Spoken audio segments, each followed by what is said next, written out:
Welcome to Bill and to Bill Community Centre.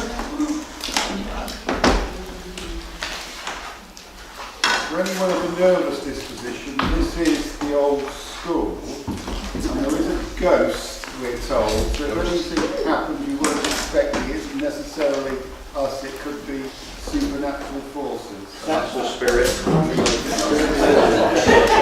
There is lots of ghosts at Temple, so you should be used to it. So should we start with apologies for absence? Councillors Cash and Blake. And I don't know what time this is scheduled to finish, but I've got a meeting at 1 o'clock, so I'm going to have to leave about 12:30. Okay, fine. Emergency evacuation procedures. I think we've also had the fact that we are being filmed. So we are, well, not all of us are being filmed, really some of us are being filmed. There isn't the fact that of course are being filmed. But this will be on the YouTube channel later, which will be just in excitement. We'll relive it later.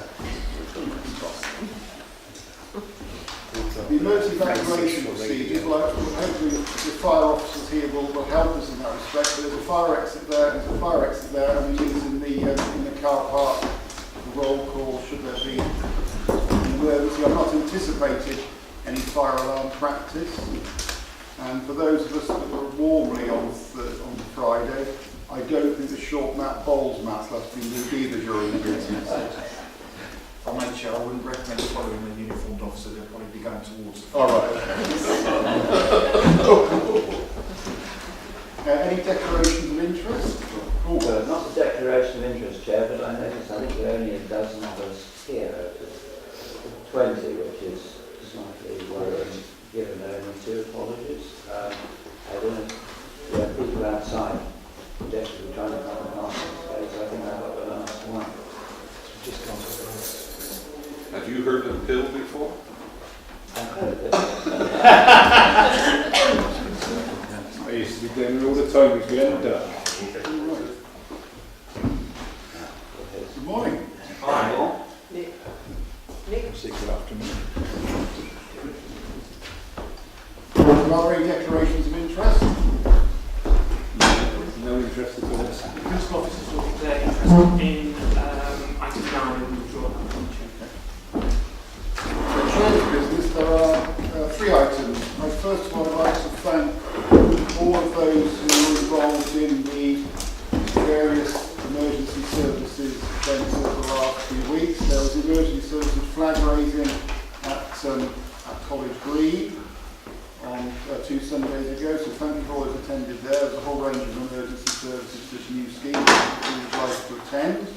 I'd like to thank all those involved in the Nailsley Open Day and also the Open Day at HQ, which I think was sold out in terms of members of the public attending. It was absolutely amazing to see the interest particularly in our service and some of the goodwill that generates with people. And I think it's really good to be there talking to a lot of people who are interested in trying to become firefighters, and I was delighted that there was a significant number of women who were interested in applying electrons. I think that's the work we've been doing in making sure our service is to serve everybody by everybody.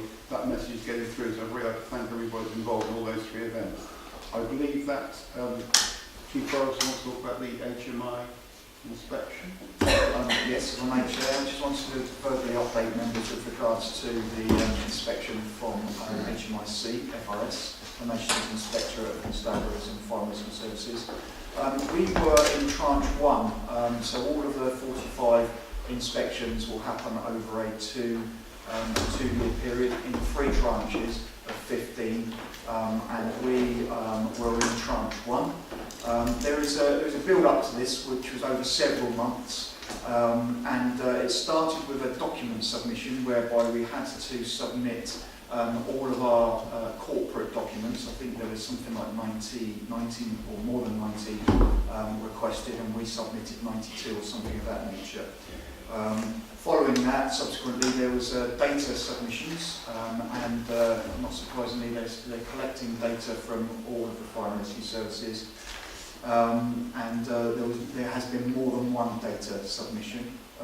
There was something called Discovery Week, which is when the inspectorate team came in and had a look around the organisation, introduced themselves to people, and actually that was part of the evidence gathering and collation as well. We also had to do a self-assessment against the criteria, the inspection criteria, which we did, and members will be aware of that and would have seen that. There was also a strategic briefing that we had to do, so as a service management board, we presented to the inspection team where we are as an organisation, recent history, where we're going, and everything else within that. So that was about a 3-hour journey as a strategic briefing for the team. And that led into the field work which took place on site or within the service area between the 16th of July and the 20th of July. So they were with us for a week. We visited and spoke to about 110, 120 of our staff. After the inspection that week, they were able to provide us with a hot debrief. They provided us with verbal feedback, albeit they didn't allow us to keep the presentation as such, but we were able to take notes from that, which we did capture. The report, the final report, is due in December, and of course we'll be able to share that with members once that is published, and of course will become a public document. Subsequently though, following the inspection, the inspector highlighted a couple of areas of concern initially, and we were able to provide more information on those areas to the inspector. And one was around culture, and the other one was around resources available to us for technical fire safety and the resources within the technical fire safety function. Obviously this is focus on this is actually post-Grenville Towers, and actually to ensure that we have sufficient resource in that area. So there's a couple of areas of concern. That was a letter that was written to myself as the chief. I will circulate that to members, and I will also circulate our response to that and the action plan that goes alongside that. So that was really it, Chair. It was just a verbal update. We do await the report. We will circulate everything to members once we've seen that. I'd like to thank our staff, for the build-up, in particular the team that was there, and I believe Pete Davis in the room. I'd like to say thank you to Pete for assisting us with our preparations for the inspection. It is, we await with interest the outcomes from that. I do think it will be fairly challenging for us as an organisation. I do think that it will be fairly challenging for most of the English Fire and Rescue Services, I would suggest. But I think it will reflect what we already know as an organisation. Interestingly, our cultural review, the final report of our cultural review landed on the Friday before the inspectors came in on the Monday. And the inspectors were here for a week, and hey presto, on the Friday of that week, they reported things to us that were within our cultural review the previous Friday. So there are no surprises within this, and of course we're working hard towards the areas of focus for us on our improvement journey. So I just wanted to give members a verbal update. Thank you. What were the areas of culture that were highlighted? Within the cultural review, there were 4 key areas of focus within the cultural review. One was around a strong command and control focus and a strong command and control leadership style which prevails within the organisation. One was in relation to, another area of focus was in relation to the dominance of the male full-time workforce. There was also an area of focus around members of staff reporting that they feel overstretched, undervalued, etc. And there was a positive area which was in relation to the teamwork and the team ethic and the strong team spirit that exists, and actually people really love working for the service. So those were the 4 areas of focus. The report is on the intranet pages. We held true to our promise that it would be completely independently delivered, it would be non-attributable, completely anonymous, and that I would publish the report before we saw it. And I think that's what engendered a 70% response rate, which I think is absolutely fantastic. But of course, what we now need to do, now it's landed, is we need to do something about it, and we will do. So it's not just about hearing, it's about listening and then taking action, which we will do. Just the members' awareness, the letter that was sent to us after the HMIC FRS inspection was sent to the Chief Fire Officer, copied into me, so the response was from the Chief Fire Officer rather than from the authority as such, and that seems to be the direction of travel, that it's been a service inspection as opposed to an authority inspection. So I think that's important to remember in terms of the way the correspondence is dealt with and supplied in. And I'd also like to echo the Chief's comments and thank Pete Davis and all the other members of the team who helped with this, because it was a tremendous amount of work to do to get ready for the inspection and to work with the inspector. It wasn't a particularly light touch inspection, I think would be a fair point to make, and it was an awful lot of effort, which I do thank everybody in the service for, over quite a prolonged period. I think we shouldn't underestimate the amount of effort that's been put in by our staff, and of course they've got to do their day job as well to support the inspectors in this work. And Simon, I think you wanted to comment on the cultural survey. Yes, Chair, thank you. Good morning, members. As the Chief's already referenced there around the cultural survey for our staff, the cultural survey programme is in two parts. The first part that the Chief referenced there was around our internal employees, and that took two phases. The first phase was a data collection, so quantitative information, and the second phase was around qualitative information based on what we learned from the initial phase, and that was undertaken through one-to-one interviews and focus groups for a wide-ranging staff from around the organisation. The second part to that, which we're just about to embark on, is a cultural survey for the fire authorities, so yourselves as members of the fire authority. And you'll shortly be receiving an email with a link. The same principles apply that the Chief referenced earlier with regards to the survey for our employees.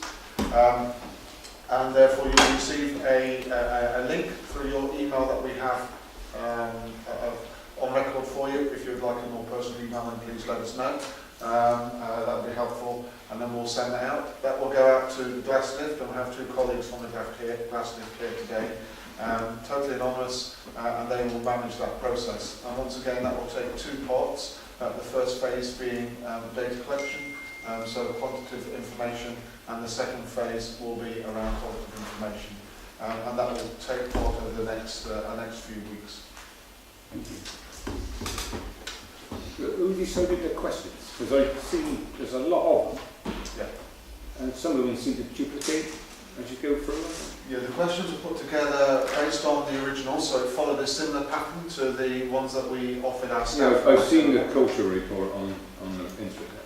So we've kind of adapted them to suit the fire authority's role. So members' role on the fire authority in relation to obviously the organisation as well. So we've slightly tweaked them and adapted them. I think it's worth noting as well, Chair, if I may, that we also took the opportunity to send a survey out to members of staff that had left the service within the last 2 years as well. So I think it's important to capture that, the views from staff that had left the service as well. So. Do they still get an exit interview? Yes, I do, yeah. Okay, so go on to item 5, the minutes of the annual meeting held on the 8th of June. Our members happy like signing those for the record. Agreed? Aye. Okay. Thank you. And we go on to public access. I believe there is no request for public access. It's gone to committee minutes. And the first one is the Audit Committee from the 8th of June. I think happy for you to sign those as a correct record. Or is it good as for noting? The Vice Committee on the 28th of June. PRS C meeting on the 13th of July. Now, there is a recommendation from that to us. I don't think Tony's here, is it? So you see the recommendation on the paper of the 7.3, which is part of the ongoing approval of the improvement working group. Are we happy for those recommendations to be signed as correct? They're all complete anyway. Okay. Yeah. Thank you. General Purchase Committee on the 19th of July. And then the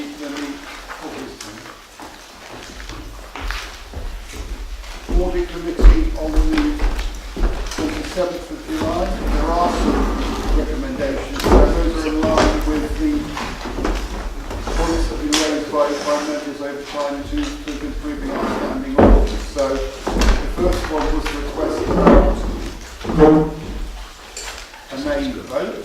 We didn't have a proper procedure for that. We now have a procedure for a name vote with 3 members asking for a name vote. Are we happy with that amendment? Yeah. Okay. And the next item was on non-attendance members. There were concerns raised that people were taking a role but not actually doing any work, attending meetings and the like, for a process in which we are going to note to non-attendance and then take some action as a result of that. So are we happy with that? Just for clarification, is every member of the fire department now on a committee? Yes. And the final one was expectation members. Again, there were complaints that members weren't aware of what they were doing when they came in. So we've got member role descriptions, we've got member training. So are we happy with that amendment standing orders as well? Yeah. Okay. Thank you very much. I go on to item 8, which is... So, at the adjourned meeting last week, I asked a question about, from the account staff, about the total of our borrowing, total interest payments every year of our borrowing. Yes. And I know that the finance staff are going to get back to me with an answer. I still have yet to receive that answer. So I am grateful for acknowledgement that we are working to find that answer for them. It should be relatively straightforward, I think.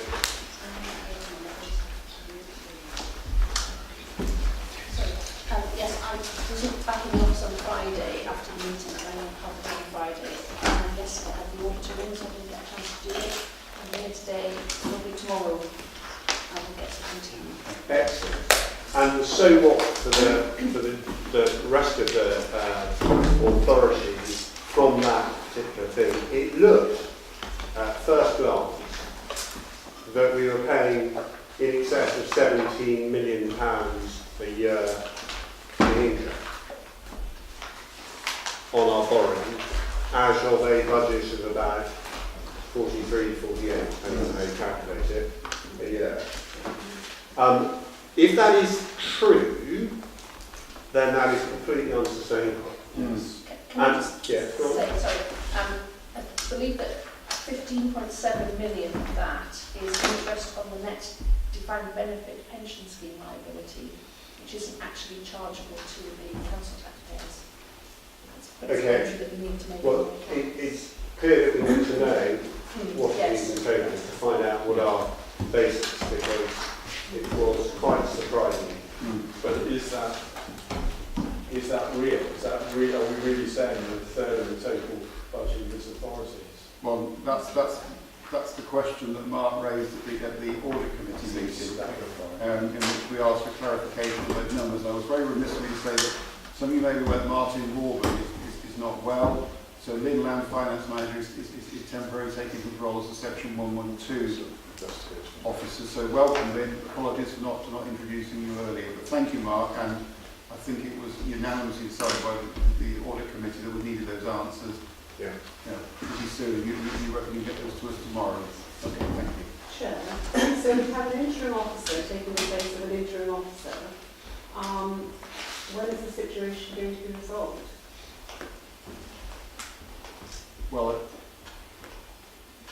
the situation, I think, relates to the fact we didn't have a chief fire officer appointed by ourselves until the 1st of September. We now have the substantive appointment of Mick Crown as our chief fire officer.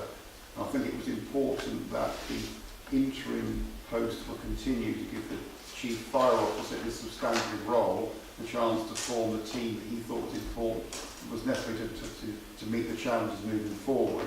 So what we didn't want to do was to make roles permanent without the opportunity for the Chief Fire Officer to be involved in that, in a substantive role.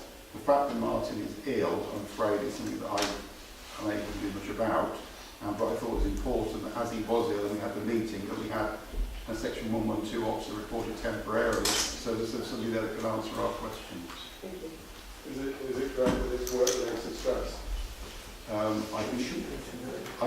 think it would be completely inappropriate for me to ask. I do not know the answer to that, Nick, and I wouldn't want to ask that question off the Well, I person take there. your point, Chair, but at the same time, if we haven't had a great record, have a spontaneous relocation to an undefined address in Oregon, followed by... Sorry, Chair, I think we are treading on very, very dangerous ground here, Nick. I would prefer that we continue on with business rather than speculating about previous members of staff. Well, be that as it may, I think Mark's point is valid because it is really the case that the vast proportion of budget is if there are finance issues and we don't have substantial finance officer, that should be a cause of concern. Well, Mark quite rightly raised the point. Everybody on the audit committee agreed with the point he raised, and we've had an answer from the person who's taken the Section 112 officer's role temporarily, that the answer will be with us tomorrow. I think once we've got the facts, we can move forward. The fact there's a large pension issue within it, to some extent answers that question that Mark and I were concerned about. So can we move forward on to... Chair, I don't think Nick was in the room when it was made clear that this will be broadcast publicly on YouTube. And I think Nick needs to be aware of that. So to release any details of anybody's ill health or why would be inappropriate, I think. Thank you, Alan. Yeah. Well, but you weren't here when we were made aware. Yeah, I think we're kind of missing the point there. I think the point is that there's financial issues around psychology, and we've had high attrition rates of our statutory officers, and that should be a cause of concern for us.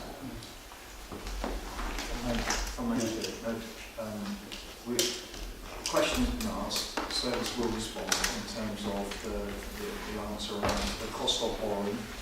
My understanding is, and I'm not coming at this from a very informed position from an accountant's viewpoint, it's about accounting conventions within the statement of accounts.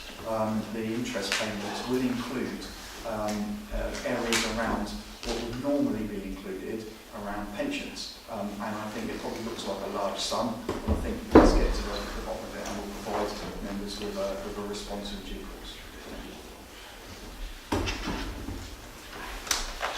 Item 8, please, Guy. Just the three parts of that urgent business. The first was about the extension of the interim arrangements to the 31st of March. Then there was the appointment of Councillor Wilton to the chair of the audit committee. And finally, there was the approval of contract terms for the risk management software for the important negotiations. So we're on to item number 9, which is the very bottom statement I was asked any chief file or senior file to read. Yes, I am.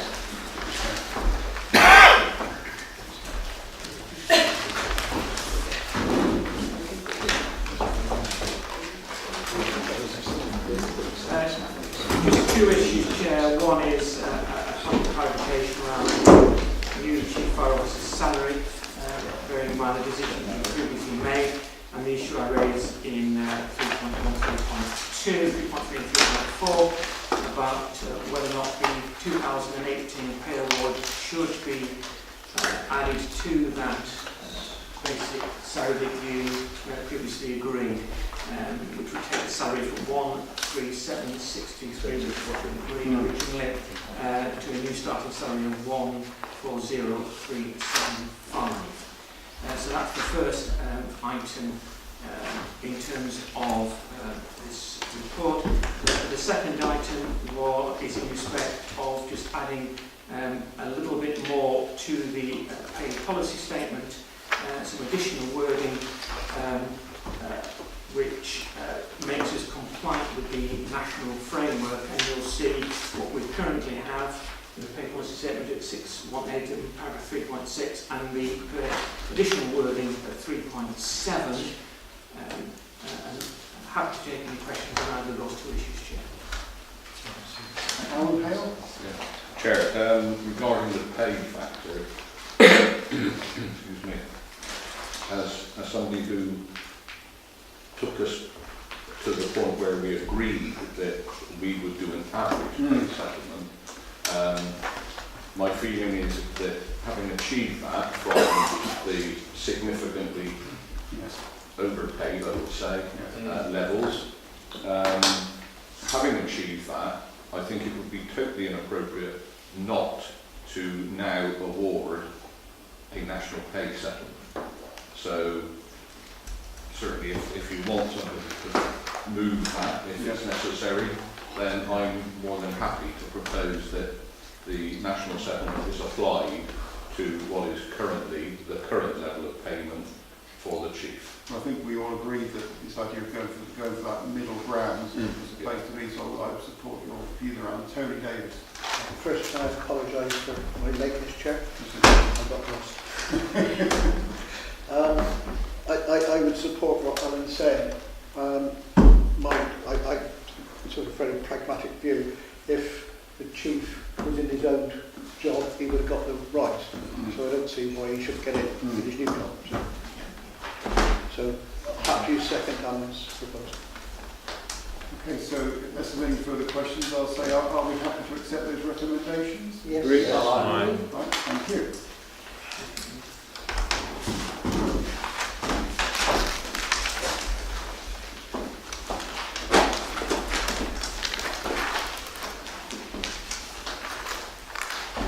Item number 10 on the implications of Brexit, which was due to be a verbal report by Martin Warburton. As Martin is not here, we are going to postpone that paper until the next meeting.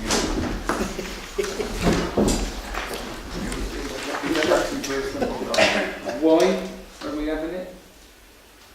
The implications of Brexit, we don't know what it is yet. Well, I think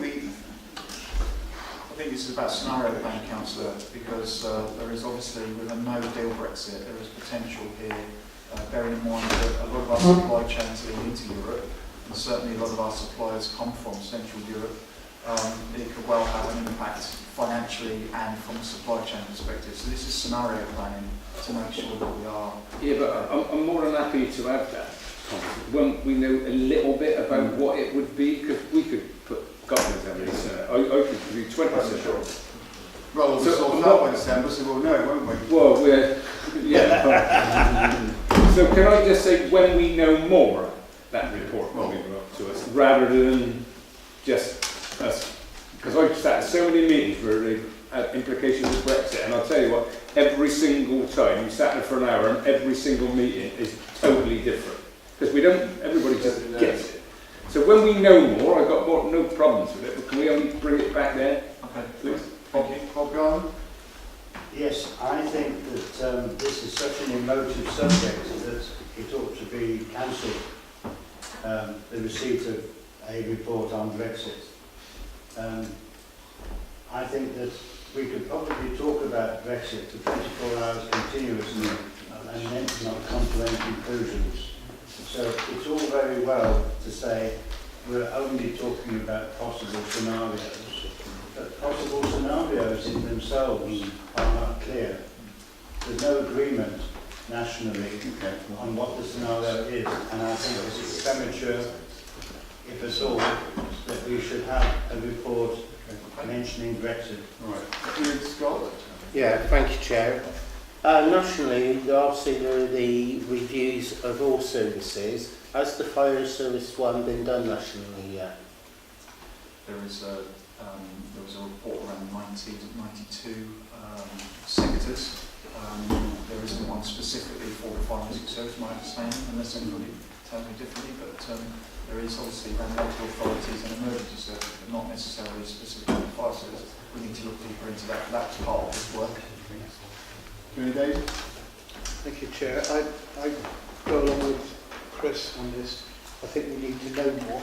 Having said that, we really do need to know or have contingency plans in place should there be a decision which interrupts our supply lines. I think that's, you know, if you look at what British businesses complain about, they don't know you're just in time.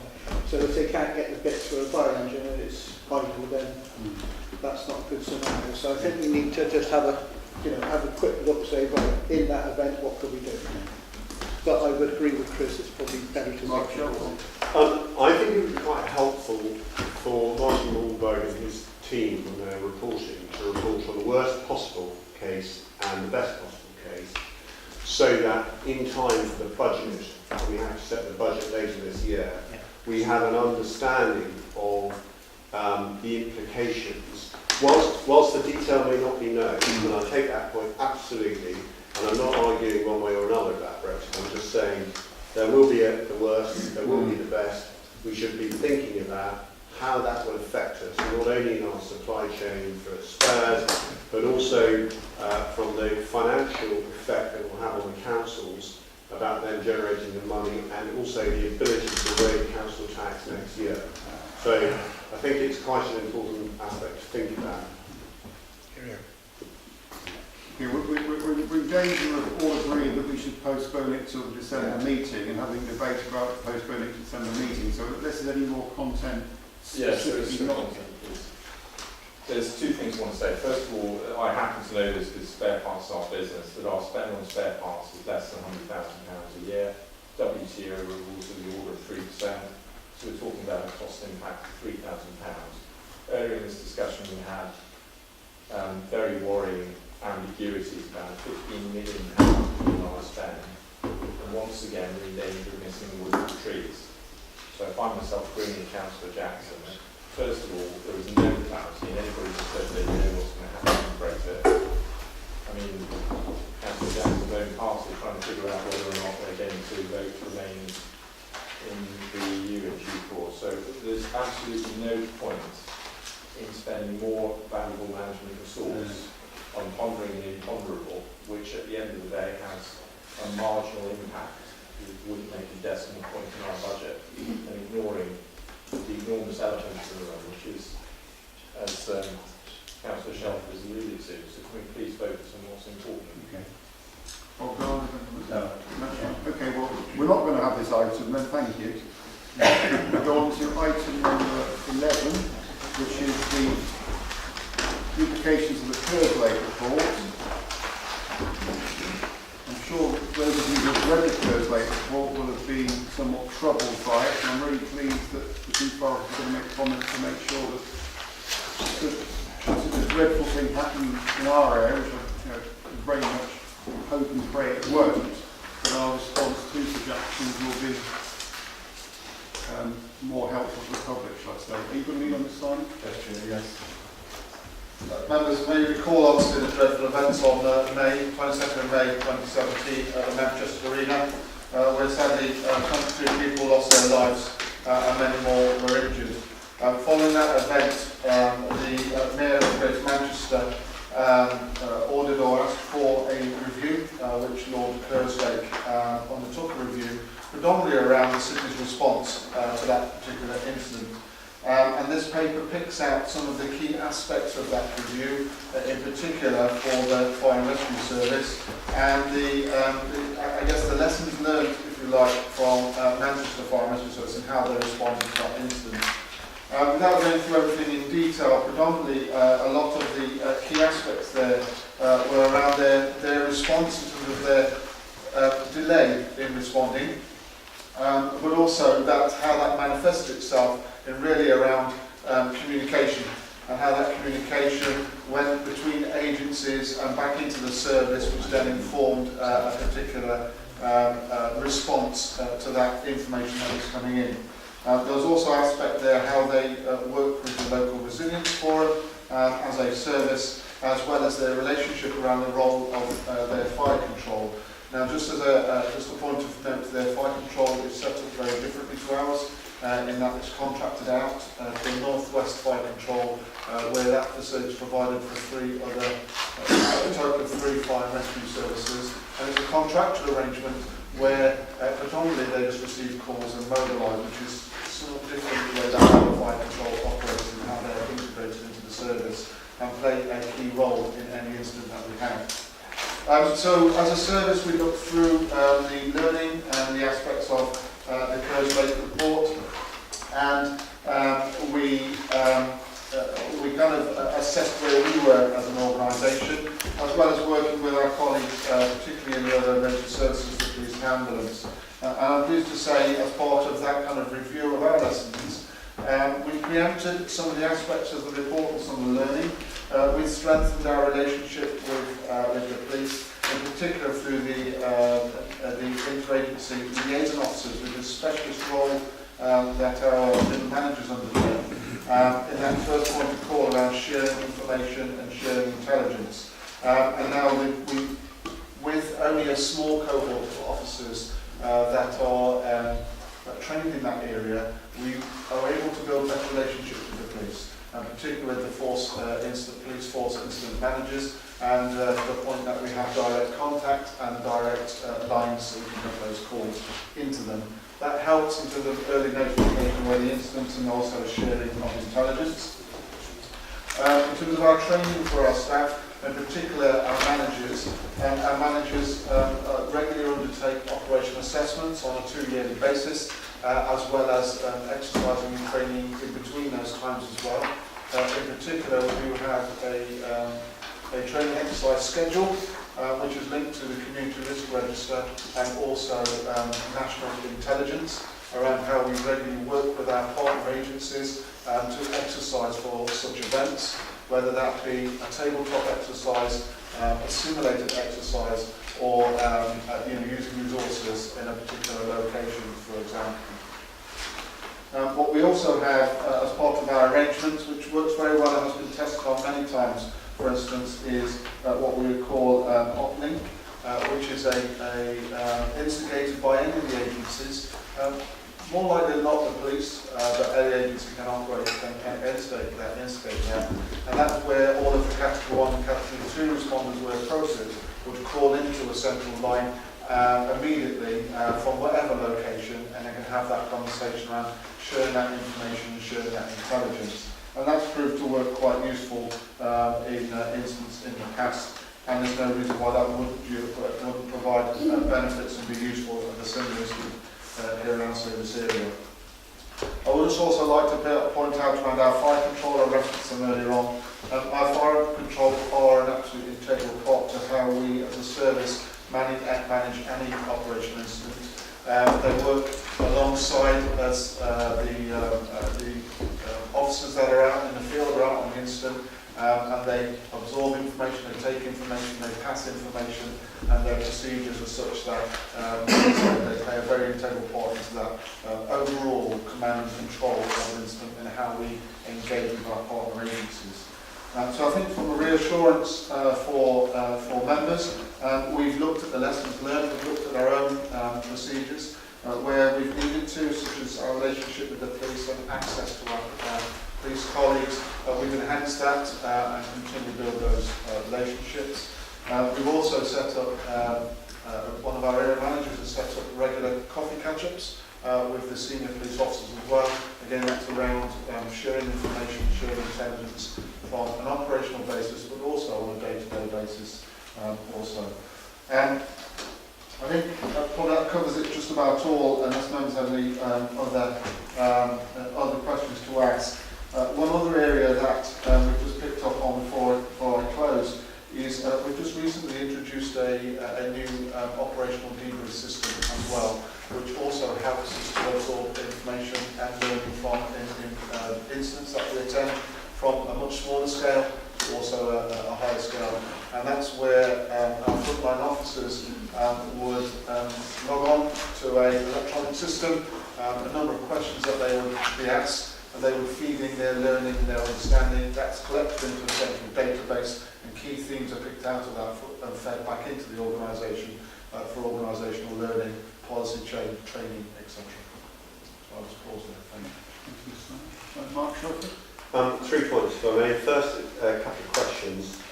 Page 64, paragraph B, subparagraph 2. What does this sentence actually mean? This will re-emphasise in regular and promotional operational assessments as well as operational assurance teams. I don't understand what it means. What are we re-emphasising? So it's about how we re-emphasise the way we gather information from agencies. So through our Assessment Development Centre, that's a key area that officers are assessed on in how they gather information from partner agencies and what mechanisms they may use. And sort of referenced earlier around the debrief process, that's been instigated by our Operational Assurance team. So we have an Ops Assurance team that will also go out to incidents in the field and assess, if you like, for want of a better word, in a live environment, our officers' ability to collect relevant information. So that's kind of just re-emphasising how we would potentially fill that gap that was identified in the Lord Kerslake's report around obtaining as much information as practically available to us. Okay, so a follow-up bit for that is, so promotional operational assessments, is that the tests that leaders go through every 2 years? And in those tests, there's now greater emphasis on intelligence gathering. Is that what that means? The promotion one is obviously if an officer wants to come through into promotion, so go up through the organisation, it's assessed at that point. But yes, Councillor, it's also assessed on their biannual competency assessments in 2 areas. First, an appointment into the role, and secondly, as part of their ongoing maintenance of competence. Okay, terrific. So the last piece then of this is to make sure that each of these subparagraphs against the relevant officer who is responsible within the service is named as an officer responsible for making these turn from lessons identified into lessons learned for us, so that we know there is a responsible senior officer who takes control and responsibility for each of these pieces. I'm not sure what follow, Councillor, sorry. Okay, so these are broken down into a series of the lessons as you have placed them here. Yes. Have been broken down into different things. For example, culture, CFO, control, single point of failure, lack of information. Each one of those needs a name of a senior officer responsible for turning the lessons identified in this paper into lessons learned, the Avon Farm Authority. What I don't want is to go into mush that yes, we need to do this, we need to improve it, it will be improved as we've read this report. I want a body responsible for each one of those so that we can turn in a year and come back and say, have they been learned or are they still out there to be learned? Yes, so the risk intelligence unit within the service has picked up the responsibility. The way we're now going to retest that is through a no-notice exercise, which we haven't mentioned as reference in there, for our senior officers. So we can again look at all of these elements to ensure that what we are saying here is exactly how it will work on the, or it says it as it says on the tin, one for a better word. So we will test all of those areas in a no-notice exercise to ensure that the lessons learned and some of the tweaks that we've made are now embedded into a way that we operate in operational environment. Well, I'm very glad about that, but that doesn't actually answer the question. What I want is a person responsible for each of these aspects, not just an organisation. It has to be a body who is a hot, wet body responsible for each one of these, so that we know when you have done the tests against individuals, and we found that perhaps culturally they haven't picked up the culture. Who is the person within the fire service who's responsible for the culture issues? Does that make it clear? Yes. Thank you. Yes, also on page 64, the top bullet point, about dedicated radio channel. I'm not aware that the channel can be monitored on a random basis. It's the relevant authorities that are monitored as to whether they are listening or not. Am I right in that? That's what it says. The radio channel is, it can't be freely, it's a secure channel, secure network, so it can't be freely monitored unless you have the right equipment to obviously tune into or allocate that particular talk group, which all of the agencies, the relevant agencies, will have access to certain talk groups, and there's a specific one for multi-agency communication that needs to. So this, whoever sends out the signal is aware of which file authorities have logged in and which haven't. There's instant channels. Yeah, there are instant channels, so you wouldn't be able to have an indication that someone's turned the channel on. Exactly. Yeah, you wouldn't have that indication other than if you check via the communication system to say, you know, let's say Avon Fire and Rescue, when you've tuned into this channel, and whoever tuned it in would come through to confirm that. So it's a proactive system that Yes. check from the centre. Yeah, and it's an agreement through, I mentioned around the uplink, so that agreement all from the incident ground through the incident commanders to make that assessment that actually will change now over to this particular channel for those communication networks. Thank you. A second question. I read in the paper that a certain organisation has run into difficulties with a national radio system. And the present system is being extended in its life at some significant cost. Are we involved in that? We are involved in that, not necessarily the problem, but we're involved in that replacement communication system, which is Emergency Services Mobile Communication Programme, and there's a paper due to the authority in December to give you an update of where we are on that. And that will, does that include this particular channel? It's just the overall network of communication where there's a number of talk groups and channels on there for all different agencies in emergency service. Okay. So there's a few hundred channels. Thank you, Chair. Just, Councillor Garner, if you look at page 8 of the minutes from the last meeting, item 9, you'll realise that we have requested a brief and been stated in December meeting on the progress of the procurement of the new radio system. Oh yes, that old chestnut. Yeah, because you will remember about 2 years ago there was great concern about it. We got two particular councillors in our report. Were bounced into a decision then. We were. So we are still very concerned about it. We want to make sure that not only the stability of the current command and control system is good, but what we're going into in the future is also good, and we've got a hand on what it is. The World War II Salcombe incident comes to mind. So that's for noting. Are we happy to note the report? And now the Fire and Rescue National Framework Agreement.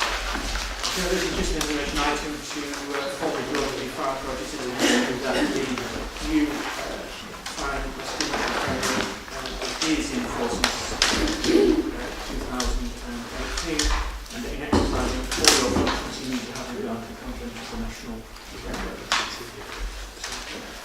With this for noting, are there any questions, comments, queries? Okay, thank you. We'll move on to item number 13, which is member champions.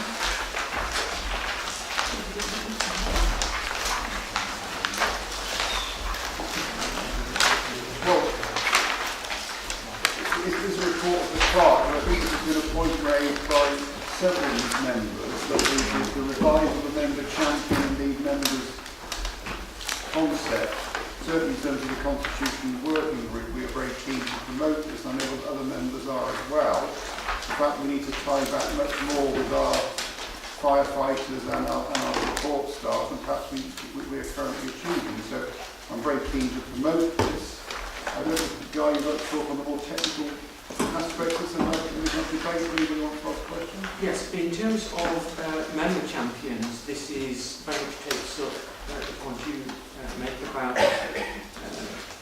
the relationship with members and staff via workplaces. And you'll see at the appendix a potential role description for the new relationship and a list of 24 locations where we have workplaces seeking volunteers and members to act as the member champion for that particular workplace. But we know, as you said, Chair, that there is amongst the membership a degree of support for that. And indeed, I think Councillor Item in particular is still one of those, I think, from the old regime who does keep in touch with his local fire station. The other idea in respect of lead members, this is a little more difficult as we set out in the paper. This is around lead members for particular business areas. We're currently conscious of the amount of workload being placed on members, and therefore the approach suggested by the Member Development Working Group in respect of this is that if members wish to volunteer to be a lead member in a particular business area for which they have particular expertise or skill or knowledge or interest, then please feel free to volunteer. But in terms of lead members, there are no designated areas as such at this stage. But we will be grateful for volunteers for 24 place locations. Chris Jackson? Yeah, a couple of things on that. I still go to Bedminster first as number their last Thursday. And they were part and parcel of why we have member champions. The cultural review within you got to know all of that when you went to the station. So, but the most important thing is in my previous incarnation when I worked for a service, a handbook was set for every single member with whatever station they went to, and the firefighters were there, what machines, appliances were there, what their main the turntable lad or animal rest. That is still around somewhere because I've still got my handbook. You didn't mention breakfast time, but I think that's in there as well. It was at 10:30. I had to appear on Thursday, and it's normally around 10:30. But that piece of work was vital for a lot of members who didn't know what was at the local station. So that handbook is still there. The previous chief forester I worked with, and we came up with what, obviously that might need to be adapted now because you've got animal rescue events, they're a different thing.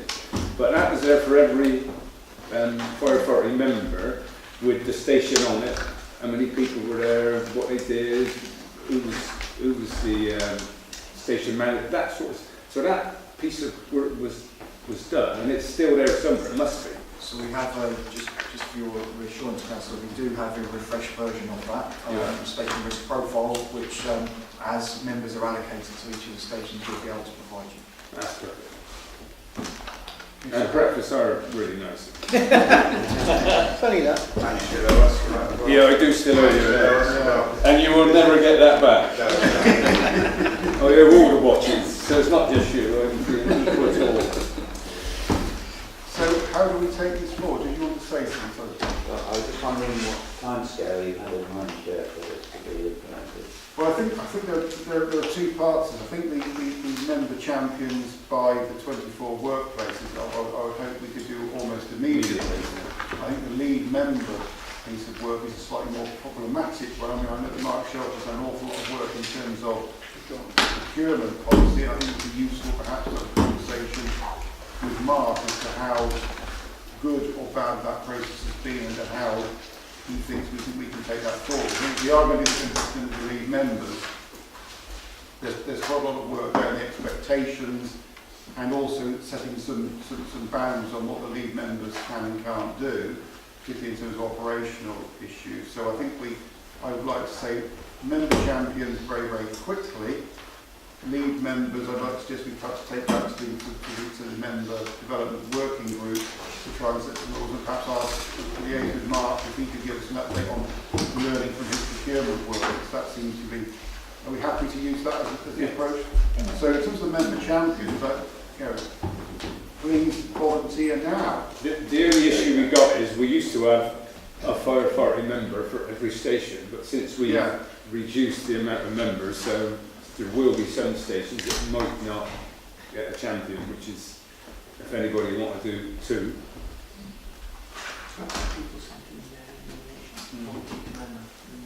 I'm happy to continue with Bedminster until May. Yeah, and I'm happy to continue with Escape until the same time. I've got Ian Scott first. Yeah, Patchway. Okay. Tony Yates, Captain. HQ. HQ. Okay. So I think the best thing to do is to send your nomination. Oh, sorry, Chris. Secretary, start me. I'll do that. Carl. David. So who's that?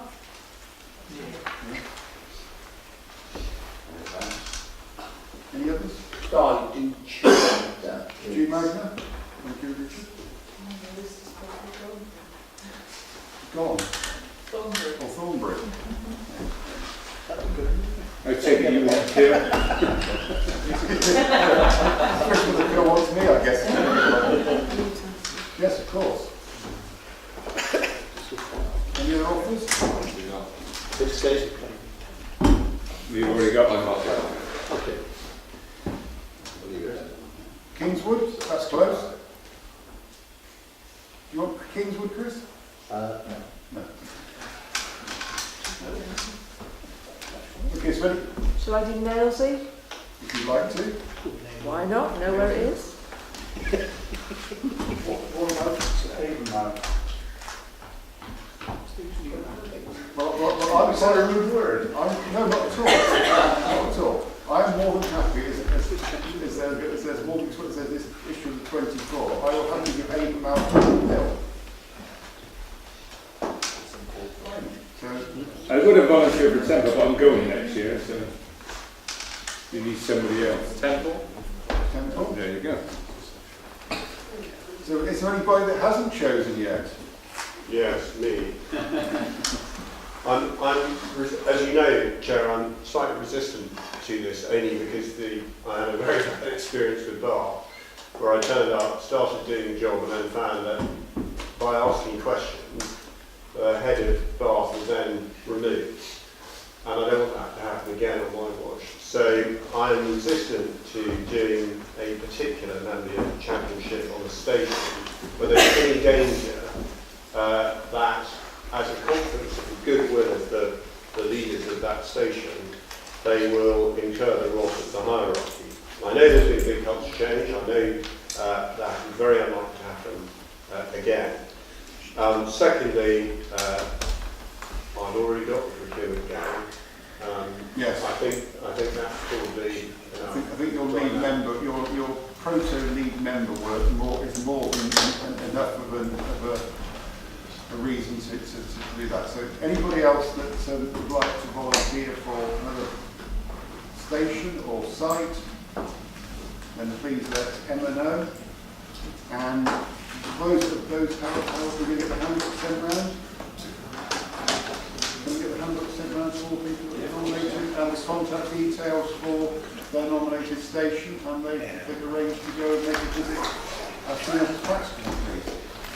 Thank you. Now, are we happy to move on to the champion? Yes. Can I? Oh, sorry. I'm not. I'm not quite sure where to raise this. Okay. I have two instruments to raise, and I've forgotten what the first one was, because this one's replaced it. I had the privilege, and it was a privilege, to spend a day on the road. What really concerned me was that our strength position authority-wide, seems to be significantly under pressure. I started off, they had to put an extra seat in the wagon so that I could sit in, and then they had to take it out again because one of the guys was moved to Southmead. And on every station in this authority area on that particular day, every truck was running with four. Now, they only had one shout that I went out with them on, and we were dispatched to Temple Cloud for I think it was a domestic alarm or an alarm of some sort. So it must have been residential, I'm assuming, because Keynsham was sent, Bath was sent, Bedminster was sent, and a lot of the reason why was because, so I understood, Control couldn't be sure that when they turned out, would it be Winford? You got a Winford? Polton, perhaps. They couldn't be sure that Polton would even have a full crew. So we had 16 12 firefighters, plus I think Polton might have come along. Two magna. Well, whoever it was, they was concerned that they wouldn't be able to turn out a full crew, and hence, again, because of the breathing apparatus factor, or, you know, the fact of needing 5, am I right? Yeah. There were 3 trucks on the run, plus possibly a retained, that isn't the right term either, is it? On-call team. So, you know, you can't pull it out of a hat. I appreciate that, but I think it's a cause for concern for all of us that we are in that situation. There isn't an easy answer, obviously, but it seems to be a costly way of doing it, rather than trying to increase our strength. I know we're recruiting, Chief, so you know perhaps we're moving towards a situation where we're going to be fine. We have had a cohort of trainees that have just landed on stations, and we are at or just above establishment, the agreed establishment set by the authority and what it's funded for. In terms of the number of personnel not available, that generally has been as a result of long-term sickness, if you like. And we do have a fair inflexibility in terms of contracts, if you like, to be able to backfill behind them. However, having said that, you know, we have a scenario whereby we do, and the authority has signed up to the critical attendance standards, the CAST standards, in which if there is a critical incident, we will always mobilise a minimum of 9 personnel with the requisite kit and equipment, and we will do that as quickly as possible from surrounding stations. That remains and will remain until a decision is made to change that. So in terms of resilience, I haven't really got a great concern. Of course, we would want as much as possible to be riding with 5 people on each truck. But the reality of the situation is that's not always possible. What we have got is contingency arrangements which enable us to get the requisite number of people in terms of weight of attack as soon as possible to an incident. You know, there are occasions where retained stations are off the run, and you know, we try and minimise that as much as possible. Our aim is always to have 100% availability. We will be looking at, along with the rep bodies, flexibility of contracts so that there can be much better and more ready interchangeability between on-call staff and whole-time staff, so that you're able to backfill behind each other a bit better. So that's something for the future. So I do know your concerns, but I'm not overly concerned around resilience. I was rather remiss of trying to move on from this item in recommendation 2C about the approval of the member champion and lead member role description on page 107. Are we happy to have that as the Agreed. Okay, thank you. Before we move on to forward plan, Carol Johnson, did you want to join us? Are you happy sat there? That's okay. Welcome.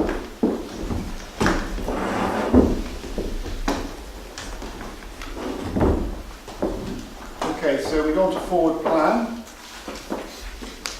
Chair, this is the second iteration of your forward plan. You having approved your first version at the end of which on 8th of June. You'll see on page 109 and 110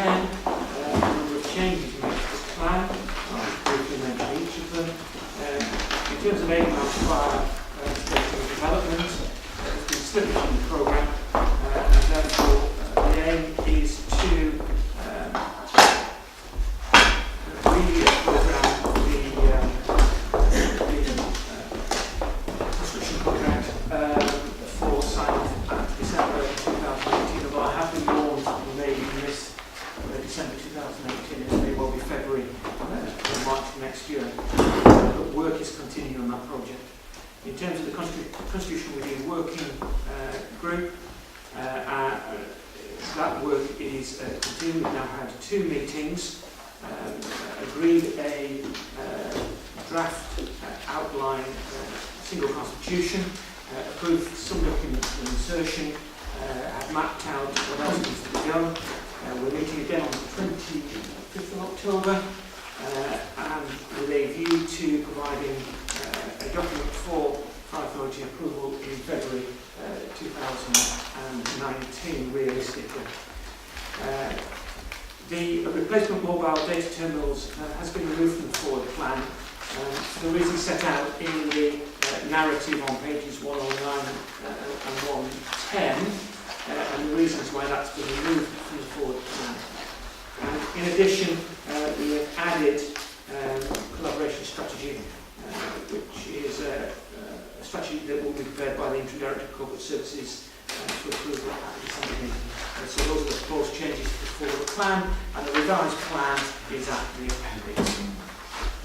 Mr. Chairman, may I just ask a question on those mobile data terminals? Because this hasn't come anywhere near the working group that I've been working on it. It wouldn't necessarily, because we're looking at the generic lessons learned from processes rather than the individual procurement decision. I'm concerned that they are backwardly compatible with the current system, which is what they say they are, but I hope that they've been procured or will be procured in May 18 to be forwardly compatible with the new system. Can I have that reassurance? Yes, They are both backwardly compatible and forwardly compatible. Yes, Councillor. Great. Thank you. An observation that's not on here.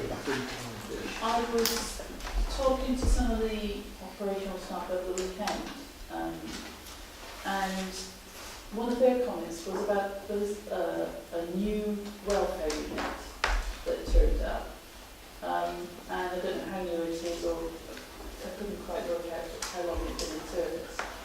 But there was a few comments that it wasn't quite big enough. I just wondered on the process that was taken for the decision for that unit. You don't know. I'll ask some of the professional service colleagues to comment. I'm not quite sure of the history of that. Part of that's the replacement programme. They seem to say it wasn't big enough for everybody to see, although it was, they were grateful for it, it had facilities, but they seem to have to be on hot noodles. And whilst they were complaining, it did, I presume they have to have a full meal before they go out, or when they, as soon as they get back, maybe we have hot noodles. But yeah, it's a sign, really.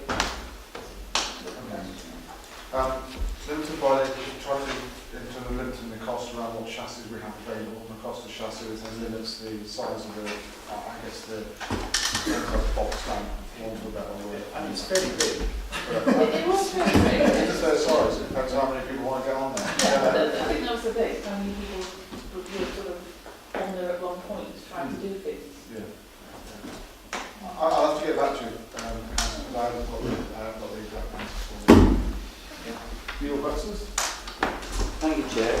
We talked earlier about interim posts, and I see in D this reference to the Interim Director of Corporate Services. Could we have an update, please, on what is happening in this area, and indeed, are there other interim posts in the authority that we should be aware of? I can respond in terms of the Interim Director of Corporate Services. Members will be aware that the current Deputy Chief Fire Officer is not within the service at the moment. As a result, that my temporary structure that I put towards or before the authority on the 4th of September 2017 included the fact at that point that we wouldn't have an interim deputy chief fire officer, but what we would have is 2 substantive assistant chief fire officers and an interim director of corporate services. That temporary structure still exists, Councillor. So that won't be resolved until such time as a decision is made in relation to the deputy chief fire officers. And are there any other interim posts at that? Section 1 and 2. The clerk motion officer will be able to answer that, as I suggested, but we have an interim treasurer that you'll be aware of. And of course, within the service, you will always have temporary promotions and things like that to cover periods of absence, etc. But in terms of the interim positions, we have an interim director of corporate services, and that you'll be aware of, and we have an interim treasurer's position. We also have an interim deputy monitoring. No. We have a deputy monitoring officer. Catherine Morris. Thank you. John, I'm just nitpicking it again, but under 3.2, during the member development programme, consensus emerged on forward plan would be a useful planning tool for members to have. Yes, it is, but what did we do before that? Didn't happen. I only asked because I was on the IIPD and I didn't join the... No, we didn't have one. We didn't have one, so and we have it with our own authorities, so it was thought a very sensible approach to adopt. Yes, very sensible. Yeah.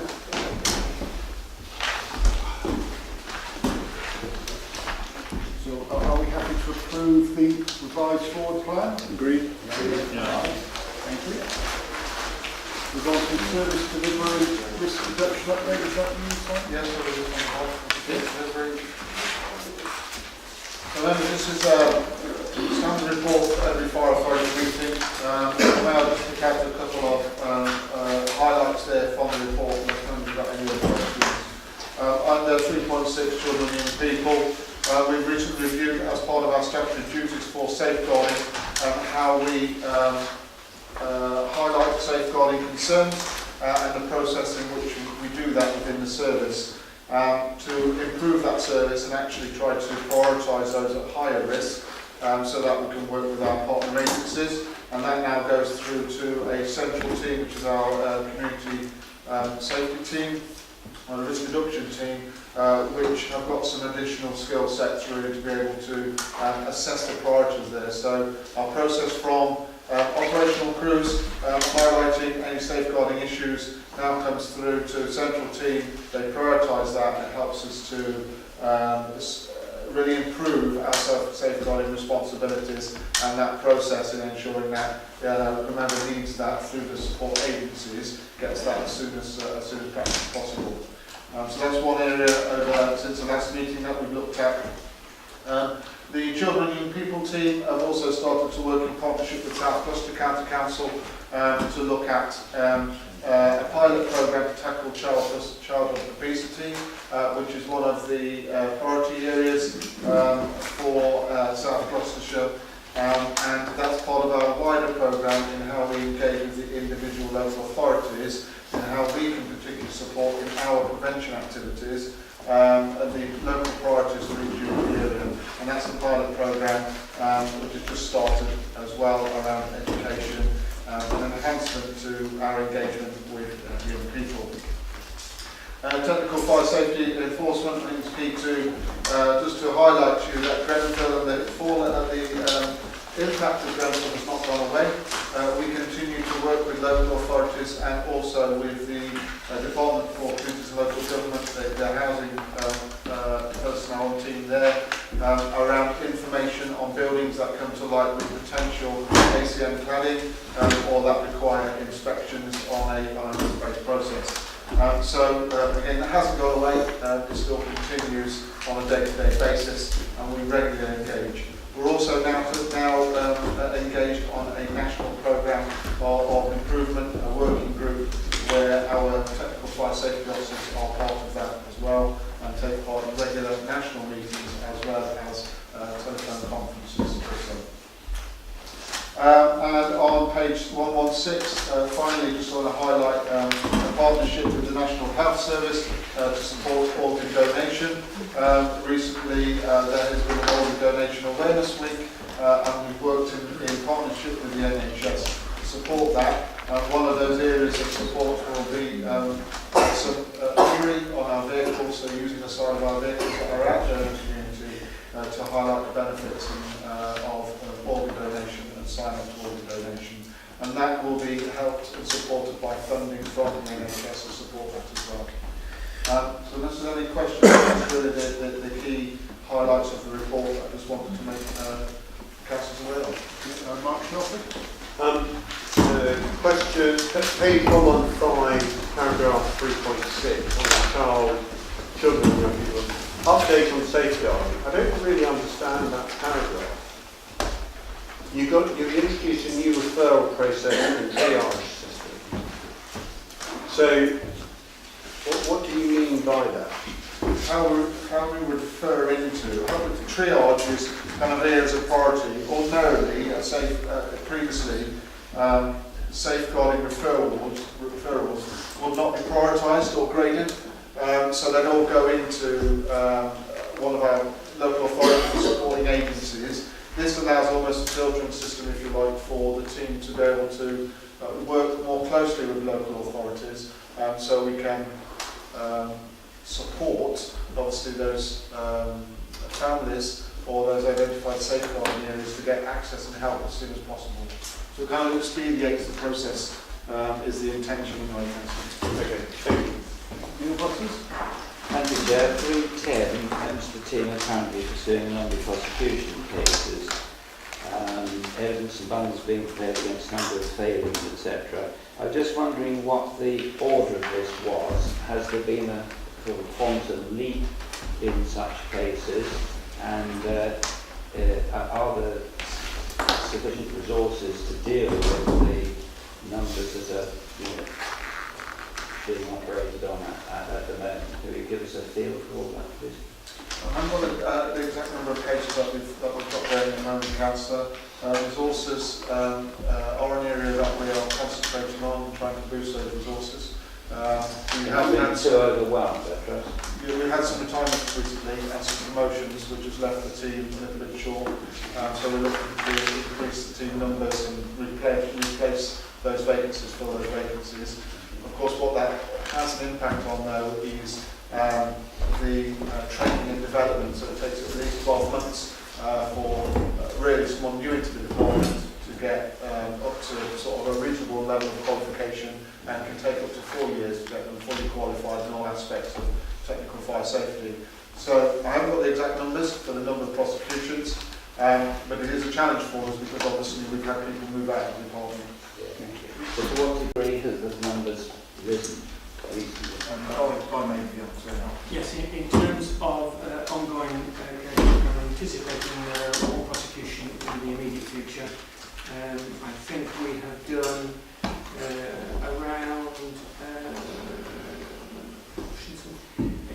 it's less than half a dozen. So I mean, that's the sort of number that we deal with every year. The main work of the Technical Fire Safety Group is culture compliance, as they call it, and therefore it's much more on education and enforcement rather than prosecution. So we regard prosecution as the last resort, not the first resort. And there are some indicators of the sorts of cases that are likely to be processed towards prosecution. So in terms of up-and-coming cases, I can certainly identify one significant case that will come to court. But apart from that, there's nothing else in the pipeline. Senior Flips?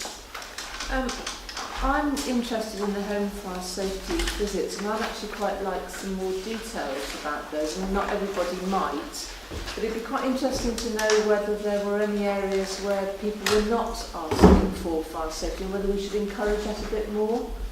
And this might be an area that I'd be quite interested in doing some lead work on, but I'm not promising that quite yet. But it would be, I used to work previously in Sarah as a community nurse, so we were encouraging people to, you know, actually as part of this you could have this done because we had concerns, and it might be that there's a bit more work we could do there.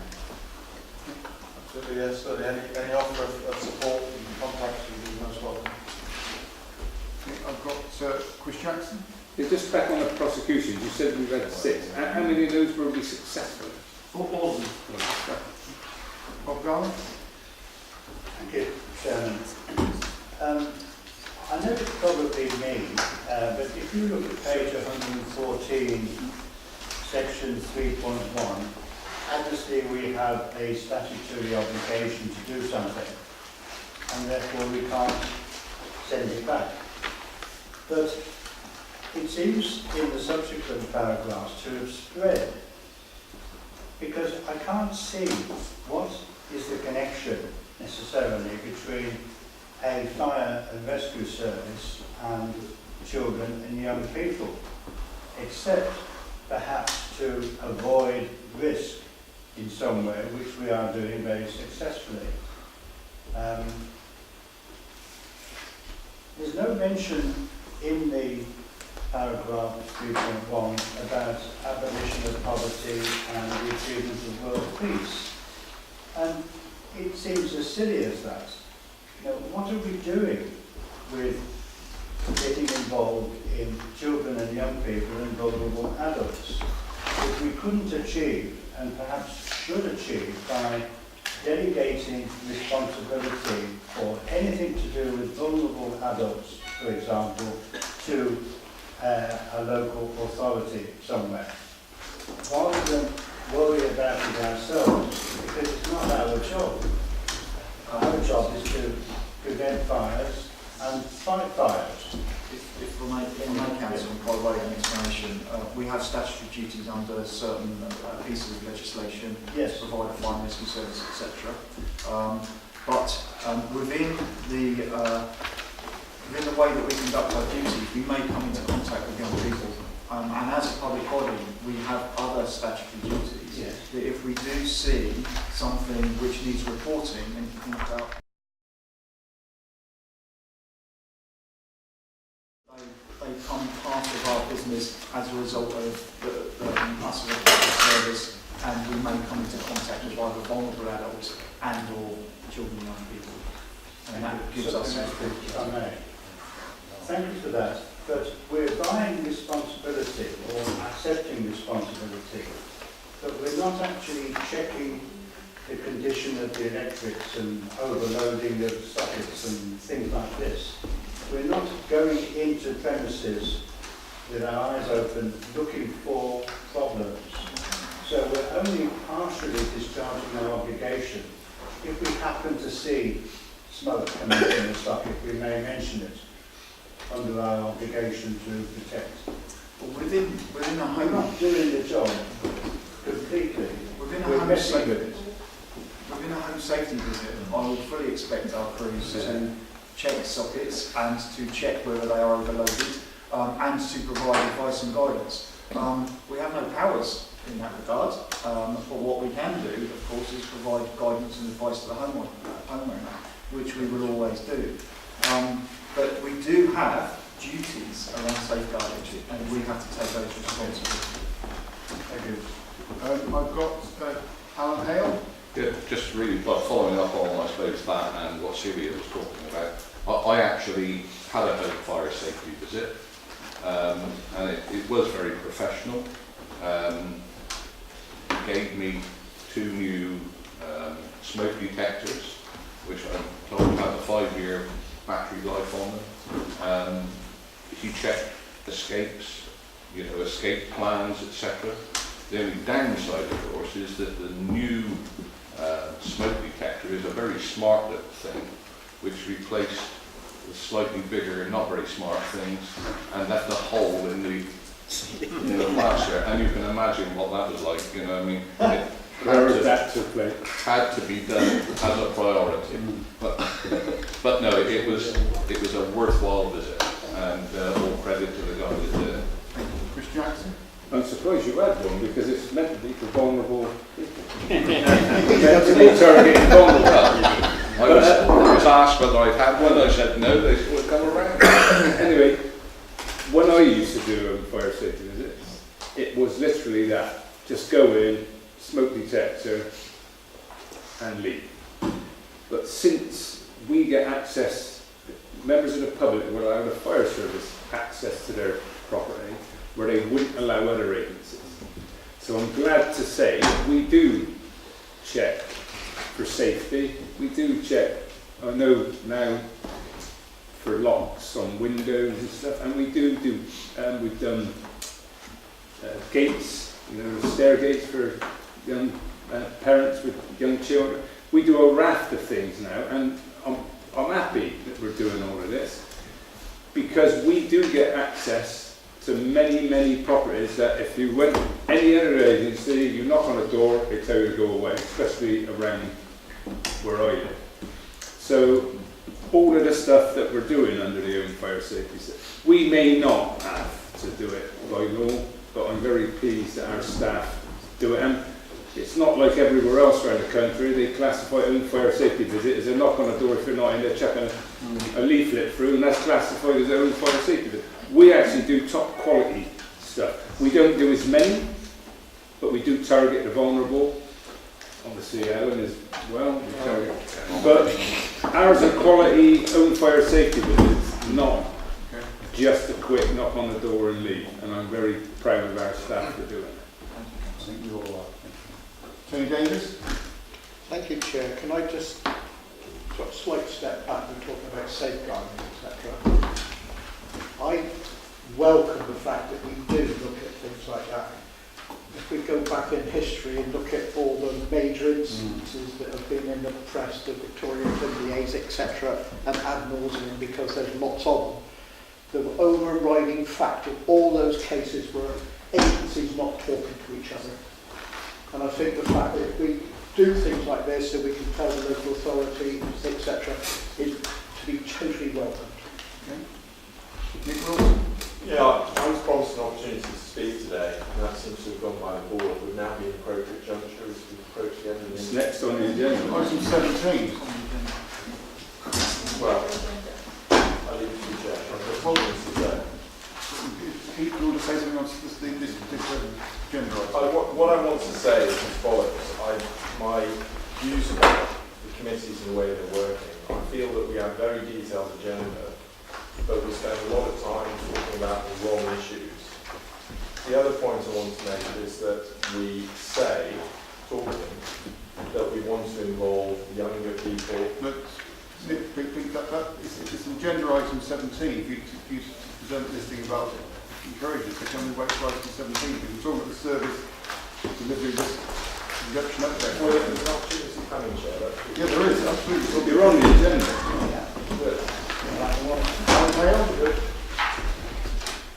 Yes, just really picking up on what Chris was saying, and earlier on we talked about intelligence sharing with other agencies. Just a slight conflict there. It would seem on the surface that if we are able to put our people into houses, that Chris says, or anywhere really, that might otherwise tell them to go away if they were from somewhere else. What sort of intelligence are we sharing? I mean, kids are vulnerable, and I can understand that. But is there a danger of us undermining that ability in what we share with other agencies? If I may, Councillor, we get referrals into us as well, so a lot of other bodies will refer to us their concerns when they visited our household in relation to vulnerability from a fire perspective, and they invite us, if you like, to go and do a home safety visit, which of course we do, and we do that on a vulnerability basis. In terms of what we refer to other stakeholders, it generally tends to be around safeguarding rather than anything else. If there are concerns around the property, we may well refer that to a local authority because we have concerns around hoarding or things like that. So there are things around the householder's safety that we will make on referrals for, and that's generally our business. Carol Johnson. Really good to hear from Chris about some of the things that take place during the visit.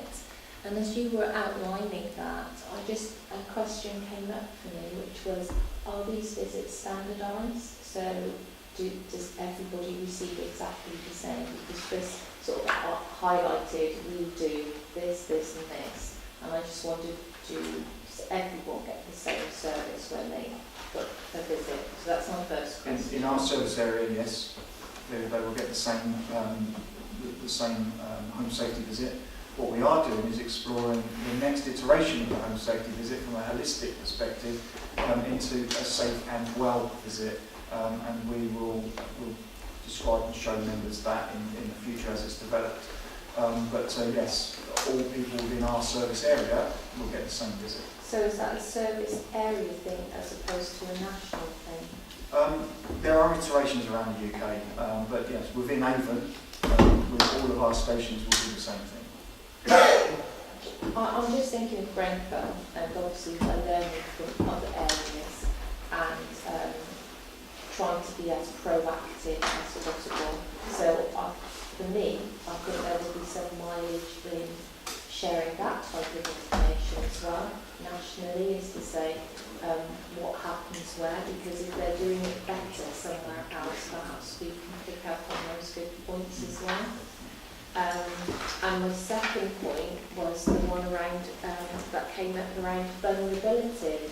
Are these visits just for the vulnerable? Because I was under the impression that anyone could request a visit and get a home visit. Anybody can make a request and we will respond, of course we will, but we tend to target those most vulnerable within our communities. We put our resources and our funding to those most vulnerable. So we will proactively seek them, we'll proactively try and find them, and we'll proactively try and reduce risk in their homes. Right. If anybody else wants to ask for a home safety visit, we would always do that. Okay, thank you. Sarah Pomfret. Thank you. Following on what somebody else was saying, I'm just wondering about the childhood obesity item. And what we as a course can actually do to help in that sense, other than going to battle. There are other things like building that into our education packages around, obviously, eating habits, cooking, things like that. We have a lot of fires that start in the kitchen, so we can link it into that as well. Around, obviously, being able to escape when a fire occurs, so around some fitness, mobility, and things like that, and also using a positive role model of a firefighter, and those sort of aspects really around promoting physical fitness, promoting kind of a reasonable diet, and those sort of things. So building them into our actual standard information that we will give around keeping you safe from fire occurring. So it kind of interlinked with some correlation between our standard messages. For example, in school visits or whatever. Yeah. School visits, The last person to indicate to speak is Bob Garland, and then I'm going to close this item. Yes, thank you, Chair. I attended a presentation recently at North Somerset about high impact families, and it does seem to me that we should be talking to the high impact families team at Western to bring our policy in line with theirs, because it might be that we're working against each other. Going down the route of coordinators rather than individual experts, and we seem to be concentrating on experts who are looking at things that need looking at, which possibly needs coordination by us. I will ask the member of the site to make contact. Thank you. So we're asked to note that report. Are we happy to do so?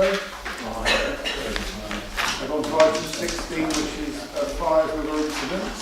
think we have some first-hand comments.